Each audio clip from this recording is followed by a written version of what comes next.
Oo, Mare. Buntis yung bunsong anak ni Marife. Naku, napakabata para mabuntis. Eh, saan pa ba magmamana kundi sa nanay? Ano? Alam mo ba, tinatago pa nila. Pinagsusuot ng maluluwang na damit para hindi halata. Ako pa ba ang paglilihiman? Naku, Mare, totoo ang lahat ng yan. Hindi siya pwede magmalinis. Totoo, Mare. Kailan pa ba ako nagsinungaling? Naku, maniwala ka. Ay, teka, Mare. Di pa pala ako nakapagaya ng kakainin ng aking pamilya. Aga-aga. Nakapagluto ka ng bangagaan. Kuryente, tubig, nabayaran mo na ba? Bakit ba inaalala mo yan? Mamaya na yan. Importante itong pinag-usapan namin. Kailan pa ba naging importante yung pagkakalat ng buhay ng iba?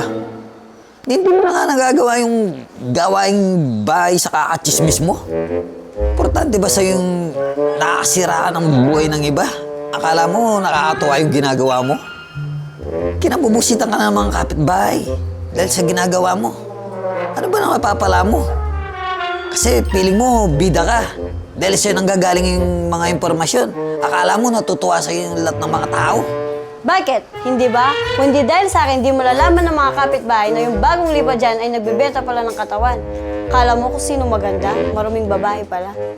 Oh, ano na pala mo? Pinagmamalaki mo yung nagawa mo, pero nasira mo yung buhay ng tao. Babagong buhay na nga yung kapitbahay natin, chinichismis mo pa rin. Wala kang konsensya. Tuwan-tuwa ka pag nakakasira ka ng buhay ng may buhay. Puro ka kwento, wala namang kwenta. Puro ka pabida. Bumubula na nga bibig mo, sige ka pa rin sa pagiging chismosa. Hindi ka na nag-iisip ng tama.